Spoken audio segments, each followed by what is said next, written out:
আরবাউন ইযা কুন্না ফিকা ফালা আলাইকা মা ফাতাকাদ দুনিয়া হিফযু আমানাতিন ওয়া সিদকু হাদিসিন ওয়া হুসনু খলিকাতিন ওয়া ইফাতু বিতামাতিন।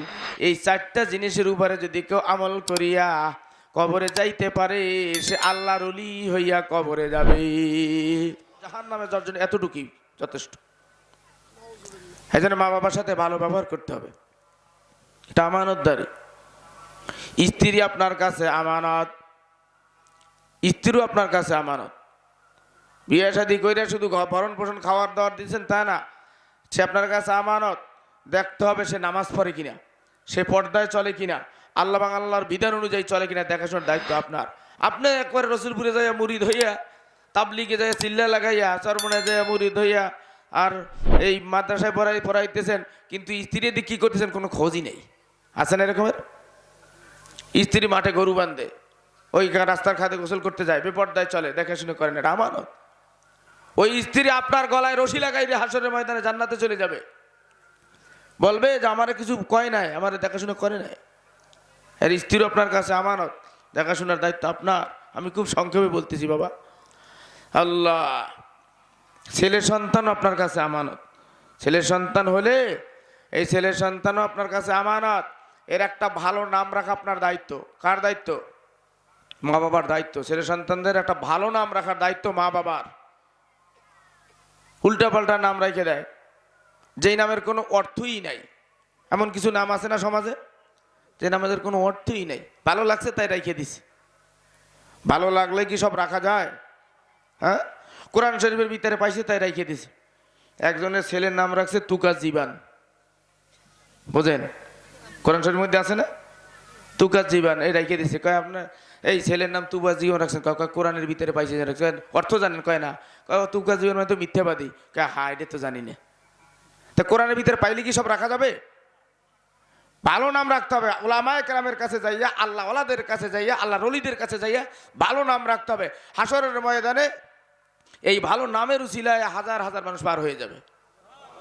এক আব্দুল্লাহর নাম নিয়ে হাজার হাজার মানুষ পার হয়ে যাবে। এক আব্দুর রহমানের আল্লাহ পাক রব্বুল আলামিন যখন আব্দুর রহমান করে ডাক দিবে, হাজারো আব্দুর রহমান লাব্বাইক করে দাঁড়ায় যাইবে। আল্লাহ পাক রব্বুল আলামিন বলে, না তোমাদেরকে ডাকি না, আমার বন্ধু আব্দুর রহমান তারে ডাকছি। কয় আল্লাহ ডাক দিয়ে বলছো আর আমরাও দাঁড়াইয়ে পড়ছি, এখন কি করবা করো। কয় যা, এই ভালো নামের খাতিরে, আমার রহমানের নামের খাতিরে তোদের সবাইকে জান্নাতে দিয়ে দিলাম। ছেলে সন্তানের ভালো নাম রাখার দায়িত্ব মা বাবার, এটা আমানত। ভালো নাম রাখবেন ছেলে সন্তানদেরকে। এরপরে এই সন্তান যখন বড় হয় তার লেখাপড়ার দায়িত্ব আপনার। মাদ্রাসায় পড়ানো, দিনী শিক্ষা দেওয়া, দিনী তালিম দেওয়া, কোরআন শিখানো, এটা মা বাবার দায়িত্ব। তাকে কোরআন শিখাইতে হবে, কোরআন শরীফ শিক্ষা দেওয়া, আলেম বানানো, মাদ্রাসায় পড়ানো, হাফেজ বানানো, কারি বানানো, চেষ্টা করা, এটা মা বাবার দায়িত্ব। অনেক মা বাবা আছে হাজার চেষ্টা করেও পারে না, তখন সে অপারক, কিন্তু চেষ্টা করতে হবে। ছেলেদেরকে আলেম বানানোর জন্য, মাদ্রাসায় পড়ানোর জন্য চেষ্টা করতে হবে, এটা মা বাবার দায়িত্ব, এটা আমানত। কথার সংক্ষেপ, আল্লাহ, প্রতিবেশীরাও আমানত। আপনার জবানের দ্বারা, আপনার ব্যবহারের দ্বারা, আপনার হাত পার দ্বারা যেন কোনো প্রতিবেশী কষ্ট না পায়, এটা আপনার দায়িত্ব। আপনার কাছে এই প্রতিবেশীও আমানত। বুঝাইতে পারছি কথা? প্রতিবেশীও আমানত, তাদের সাথেও ভালো ব্যবহার করতে হবে। শুধু লম্বা চড়া ও কেসা কাহিনী ওয়াজ শুনে গেলে হবে না, এগুলি বুঝে যাবেন, এইভাবে আমল করবেন। প্রতিবেশীর সাথেও সবাই ভালো ব্যবহার করবেন তো। প্রতিবেশীও আমানত। এই তিনটা গেল। আর একটা আল্লাহর রসুল বলেন, আর একটা আমানত হলো, আর একটা হলো আল্লাহ, চারটার ভিতরে চারটা আমল করলে সে আল্লাহর ওলি হয়ে কবরে যাইবে। তার ভিতরে একটা বললাম আমানতদারি, আর একটা বললাম হলো সত্য কথা, তাই না? আর একটা কি কোন তো? হ্যাঁ, সালাম দেওয়া, ভালো ব্যবহার করা, বোঝেন না? এই চারটা, তিনটা। আর একটা হলো হালাল খানা খাওয়া। হালাল খানা খাওয়া, রিজিকটা হালাল করে খাওয়া। আপনি যেটা খাইতেছেন এটা হালাল কিনা এটা দেখে শুনে যাচাই বাছাই করে খাওয়া।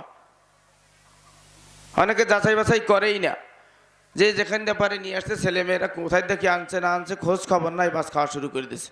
খানা তা কি করে খাইতে হবে? হালাল খানা খাইতে হবে।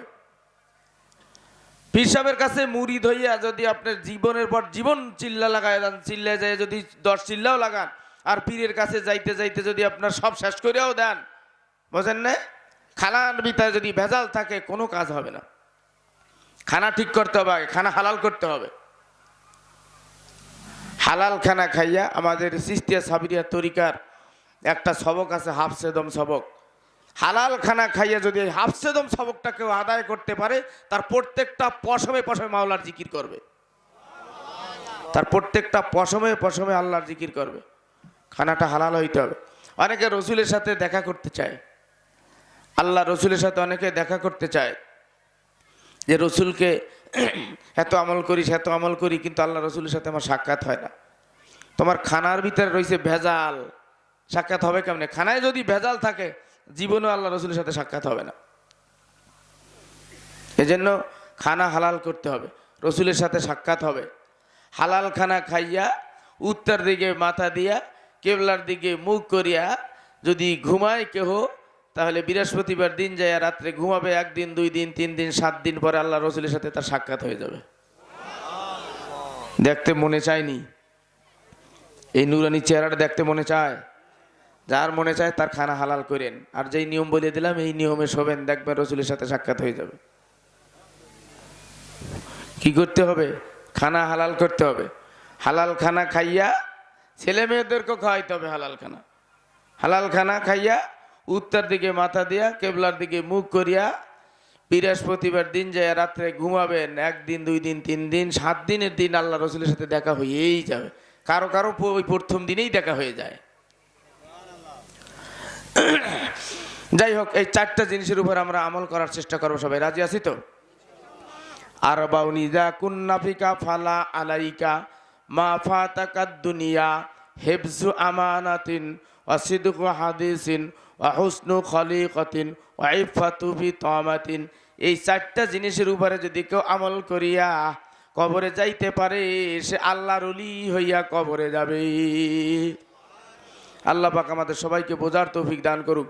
সবাই মাথা নিচু করে দেয়, রহমতের কাঙ্গাল মনে করে বসি, আসামি মনে করে বসি, গুনাহগার মনে করি বসি। বাবা, আপনার গুনার খবর আপনি জানেন, আমার গুনার খবর আমি জানি। কোন দিন গোপনে গোপনে গুনাহ করছি দুনিয়ার কোনো মানুষ জানে না, আমার মাওলার কাছে গোপন নাই। বাবার এই গোপন গুনাহ লইয়া যদি কবরে যাও, জাহান্নাম ছাড়া উপায় থাকবে না। বাবার এই অতীত জীবনের গুনার কথা স্মরণ করো। কোন দিন গোপনে গোপনে গুনাহ করছো, ঘরের দরজা জানলা বন্ধ করে দিয়া গুনাহ করেছ, কেউ দেখে নাই, আমার আল্লাহর কাছে কিন্তু গোপন নাই। বাবারে, ও যুবকেরা, ও বুড়ারা, ও পর্দার আলে মা বোনেরা, এমন এমন গুনাহ করেছ, গোপনে গোপনে করছো, কেউ দেখে নাই, দুনিয়ার কেউ জানে না, আমার আল্লাহর কাছে গোপন নাই। এই গোপন গুনাহ লইয়া যদি মারা যাও, বাবারে জাহান্নাম ছাড়া উপায় থাকবে না। এই জন্য বাবা, অতি জীবনের গুনার কথা স্মরণ করিয়া 2 চোখের পানি ছাড়িয়া দাও। কল্পনায় কল্পনায় মাওলার কুদরতি পাও জড়াইয়া ধর। বাবারে মাথাটা নিচু করিয়া দাও, প্রত্যেকেই মাথা নিচু করে দাও। কল্পনায় কল্পনায় মাওলার কুদরতি পাও জড়াইয়া ধরো। আমার সাথে সাথে গুনগুন রবে বলো, আল্লাহ, আমি আর নাফরমানি করব না, আমায় ক্ষমা করো আল্লাহ, আমি জাহান্নামের আসামি। বাবারে, তুমি আসামি।